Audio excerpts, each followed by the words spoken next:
Hey, what's up? So I got this M Audio BX5a speaker. It was given to me because apparently it's not working. I didn't really know what was wrong with it. So when I plug it in and I turn it on, I get that sound, which sounds like there's a wire crossed or like a wire, I don't know. But it goes on with the volume. Even if the volume's all the way down, let's take it apart and try to fix it. Before I unscrew this, I'm gonna put this soft piece of foam down so that I don't damage the speakers in the front. Make sure it's turned off, make sure it's unplugged, and we'll get to unscrewing. Some kind of little container to put the screws in.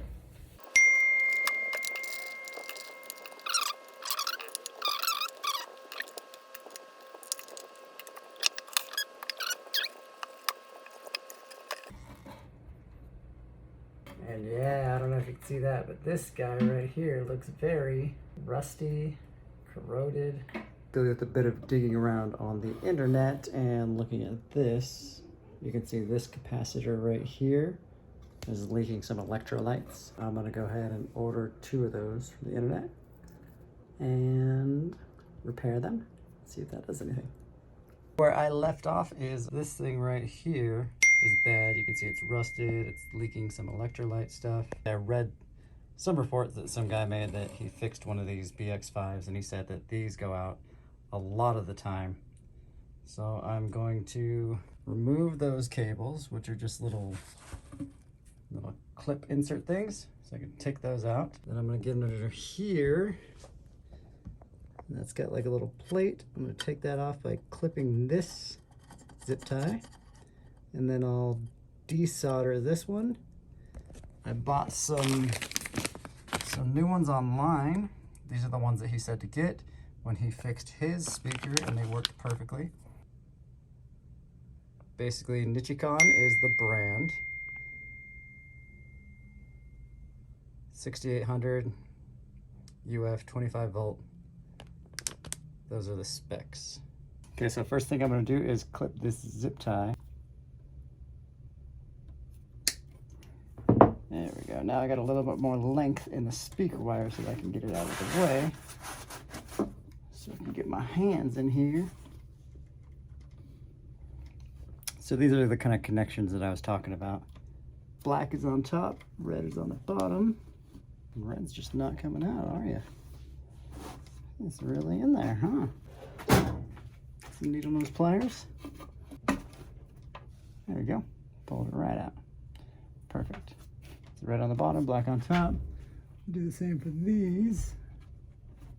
This one's a little different. White is on the bottom. And black and white is on the top. I'll just pull that out. So this is for the tweeter speaker, black and white, and then the white. And then this is for the main speaker driver, the black and the red. And there is another little connection. You can't get to it. It doesn't have the same connections as this does, but it's for the LED light in the front of the speaker to show that it's on. But it does have a little easy disconnect point right here on the board. So I'm gonna see if I can just disconnect that really quick. I don't know if you can see it. This guy right here, looks like they painted some glue on it. Okay, so I did pull it out. So this speaker we can set aside for now.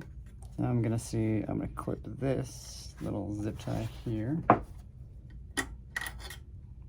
Oh, clipped it. Let's see if I can pull this off. Oh, I see. So this bottom piece right here looks like some kind of heat shield, something like that. And it's got, I'll bring it to the camera. Got 2 screws right there that are holding it on, but they also look like grounding wires for something else on here, so I gotta take those out. So this is a green and yellow wire, and that one goes on top if this is facing down. And then there's a black wire on the bottom. Just set those aside. I don't trust myself and I lose screws all the time, so I'm gonna put it in this little thing, which I have all the rest of the screws in. Now I should be safe to assume that I can pull this off. Let's give it a little stickiness over here, but it's probably just a little bit of adhesive because I don't see any screws. Yeah, you can see it coming off slowly. Oop. Perfect. Set that aside for right now.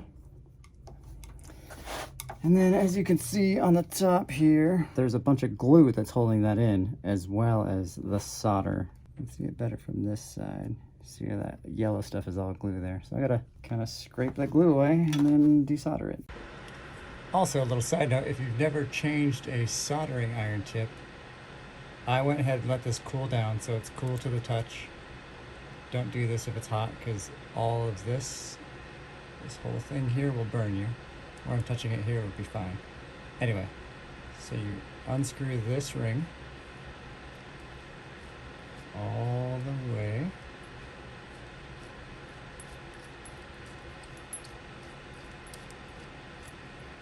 to there. It still feels a little bit warm, but not too hot. This is what it looks like underneath. Not the cleanest, and you can get new ones of these. I don't even know what that's called. I didn't really want to hit the tip, so I hit the sides and let the tip go through here, kind of like a awkward. I don't know. So that's what it looks like when it comes out. It's a little bit hot, but not too bad. I have different soldering iron tips here. I got this online on Amazon for probably 10 to 12 bucks, something like that. These are pretty big soldering points, so I'm going to use something pretty big. Probably this. Just like this. Pop it in. Maybe not.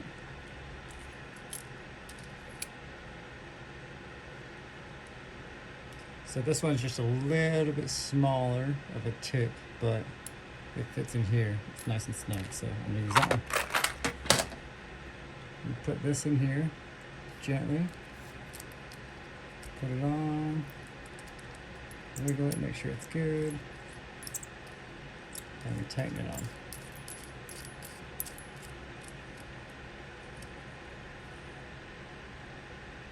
It's nice and snug on there. This feels snug, that feels snug. Now it's time to turn on the soldering iron. This is a soldering setup I have. That's a soldering iron right there. That's a hot air gun if you're doing really small projects. I'll show you the brand. Xtronic 4000 series, model number 4040. Bam! That's the setup I have at work. I work in an audio visual rental company. And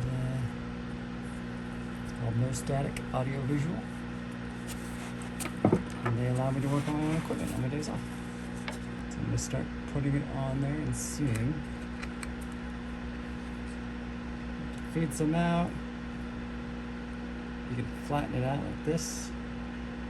That helps eat it up. And put that over it and put that right on top of it.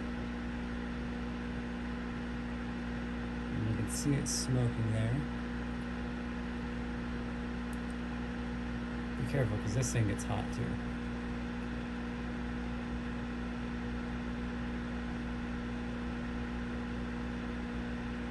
I don't know if you can see that, but it's coming through and it ate some of it.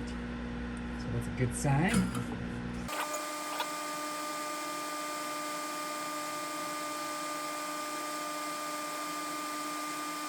See how it's taking some of the solder off right there? It's a good sign.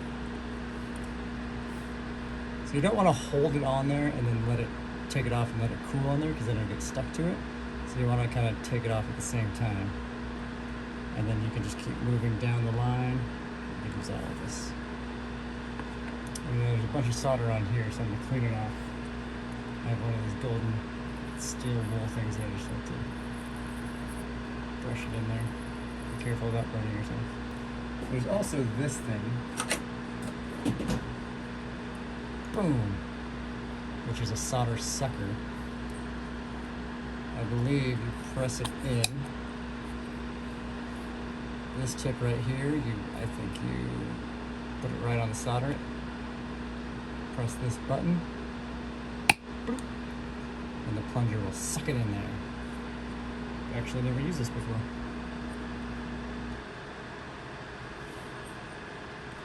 Alright, solder looks nice and hot.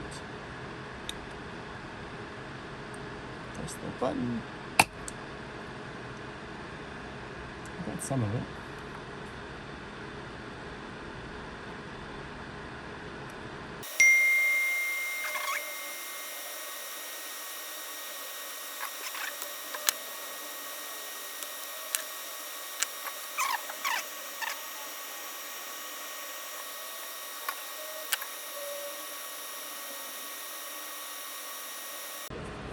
So it's a lot of trying to like desolder it and work it back and forth.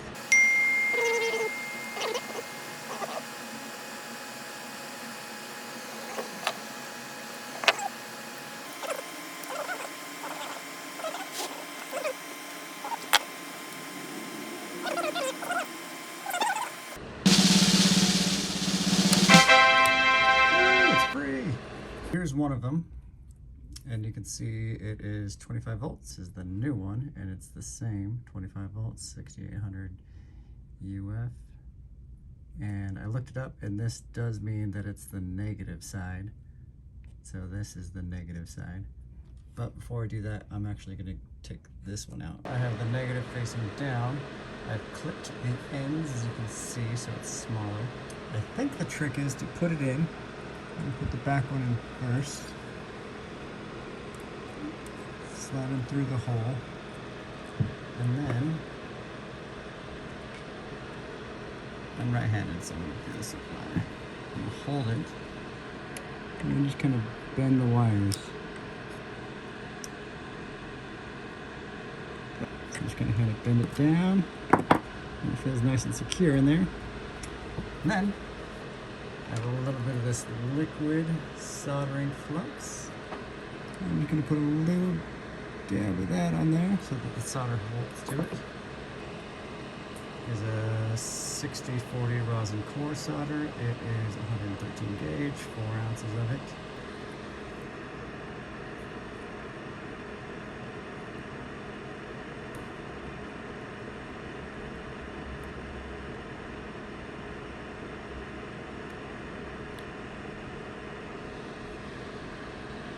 It's not the cleanest soldering job in the world, but it'll hold. And you can see this fan sucking up all the fumes. That's good. It's a good sign.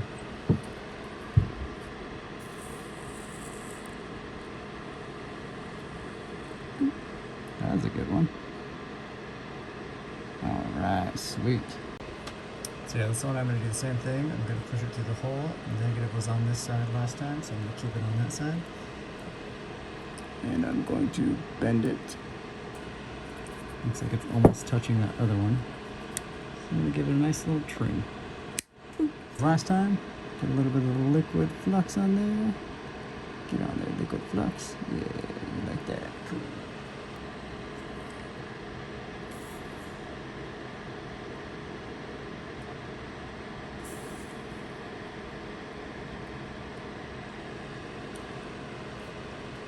That's good to me. First thing I'm going to do to reverse engineer all this is I'm going to put this little plate on. So I'm going to go ahead and put it back right where it was. This black lead right here, and you can tell it's black, yes. That one goes on the bottom. It's shorter, so you can kind of decipher that. And then this one will go on top. I got my screws with the little locking things. Second thing I'm going to do is, this was for the LED light, and it came off of, no, you can't see. See where these two prongs are right there? That's where it came off of. So I'm going to go ahead and put it back on there. These little holes. Just line them up, push them on. That should be good. So I look back at my notes and black and white is on the top, which is this one right here. This one I'm sure red was on top, black was on bottom. I got everything correctly attached. Red was on the bottom, black was on top. I got another little zip tie that I can put right here, connecting that little heatsink plate or whatever that plate was. Heat shield. So I'm gonna do that. Actually, before I tighten it, everything's hooked up. I am going to get a cable, plug it in, and see if it still does that sound. Got a cable. It's an IEC cable, which is what these are, these little trapezoid looking house things, I don't know, with the 3 prongs. Goes in the back here. Okay, now it's pushed in all the way. Now it's on. I heard it go. I do see the LED. I'm gonna turn it up, see if it makes that sound. It does not make that sound. Woo! Woo! Cool. All I had was a microphone that has XLR to XLR. And it works. What? I can't beatbox, but I fixed the speaker. That's right. Bring the heater. Okay, it's fixed.